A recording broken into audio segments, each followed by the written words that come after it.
उन्होंने भारत पहुंचने में बहुत सी शारीरिक बाधाओं को पार किया था। उन्हें अफ़गानिस्तान और पाकिस्तान में कुछ बहुत ही रोचक अनुभव हुए। इस तरह की यात्रा आज के वक्त में लगभग असंभव लगती है, या कम से कम कुछ हद तक बेवकूफ़ी भी। अधिकतर उन पश्चिमी लोगों ने पतलून के बजाय धोती और शर्ट के बजाय कुर्ता पहनना शुरू कर दिया था।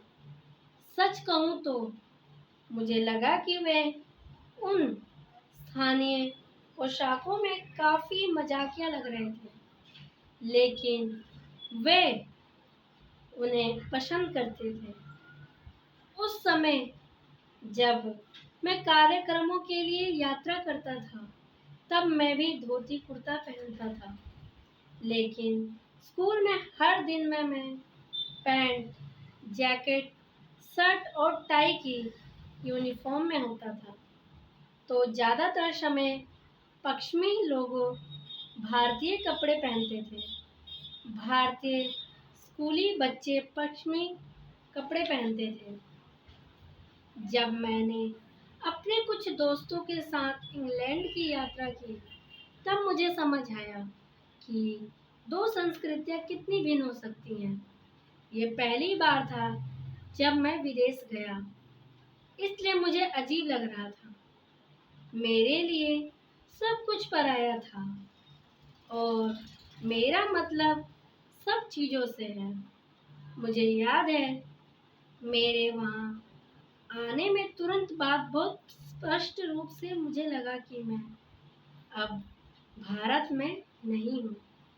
ये सिर्फ कोई विचार नहीं था, ये एक गहरा एहसास था कि मैं घर में कितनी दूर हूँ। वह वर्ष जून 1971 था और उस समय मुझे पता नहीं था कि मैं नवंबर तक भारत नहीं लौटूंगा। जिस दिन मैं लंदन पहुंचा, उस दिन मैं एक घर में गया जो मेरे लिए किराए पर लिया गया था। वहाँ मैंने स्नान किया और फिर नीचे आ गया। लंबे हवाई सफ़र की थकान को दूर करने की कोशिश करते हुए मैं एक सोफे पर बैठा था। सामने कालीन पर काफ़ी लोग बैठे हुए थे, जिनमें से अधिकतर से मैं पहले कभी नहीं मिला था। वे मुझे देख रहे थे, मैं उन्हें देख रहा था। पहले तो कोई कुछ नहीं बोला और फिर धीरे धीरे हमने बात करना शुरू किया और उनका स्वागत वास्तव में गर्मजोशी भरा साबित हुआ। आगे है, इंग्लैंड में बिताए उन दिनों में से ही मैंने अपने से ये वादा किया कि मैं जिस देश में रहूँगा, उस देश के लोगों का सम्मान करूँगा। ये मेरे जीवन में एक महत्वपूर्ण बात रही है, क्योंकि मैं शांति के संदेश को साझा करने के लिए तमाम जगहों पर गया हूँ।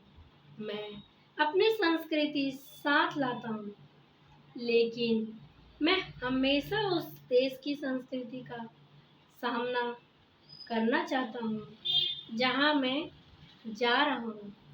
मैं दुनिया भर की यात्रा करता हूँ, लेकिन अब मेरा घर अमेरिका में है। मैं यहाँ एक परदेशी के रूप में स्थानीय संस्कृति का हिस्सा बनना चाहता था और इससे जुड़ना भी चाहता था। मुझे लगता है कि ये वास्तव में ज़रूरी है कि विदेशों में रहने वाले अप्रवासी लोग इस संतुलन को ठीक रखने का प्रयास करें। आगे है, अप्रवासियों का संतुलन सही होने की ये बात सदियों से चली आ रही है। जब पारसी लोग सहारे की तलाश में भारत आए, तो उन्हें विरोध का सामना करना पड़ा। कुछ स्थानीय लोग ने महसूस किया कि देश की आबादी पहले से ही अधिक है और भोजन और जल जैसे संसाधनों पर पहले से ही बहुत अधिक दबाव है। वरिष्ठ पारसियों के एक दल के आने पर राजा ने उनको दूध का एक गिलास दिखाया और कहा, इस गिलास की तरह हम भरे हुए हैं और अधिक लोगों के आने से ये देश लबालब भर जाएगा। इसके साथ ही उसने जग से कुछ और दूध गिलास में डाला, जिससे दूध बाहर फर्श पर फैल गया। आगे है, इस बिंदु पर एक समझदार पारसी आगे बढ़ा और नम्रता से राजा से गिलास ले लिया। उसने अपनी जेब से थोड़ी चीनी निकाली और दूध में मिला दी। अब दूध और भी मीठा हो गया। उन्होंने कहा, और गिलास से कुछ भी नहीं निकाला। हम आपके समाज को जोड़ेंगे, कुछ छीनेंगे नहीं। तो ये समझने की बात है। अगर आप प्रेम रावत जी को सुनना और समझना चाहते हैं तो मैं उनका लिंक डिस्क्रिप्शन में डाल रही हूँ। आप उन्हें सुनिए, समझिए और उन्हें फॉलो कीजिए। बस इतना ही। धन्यवाद।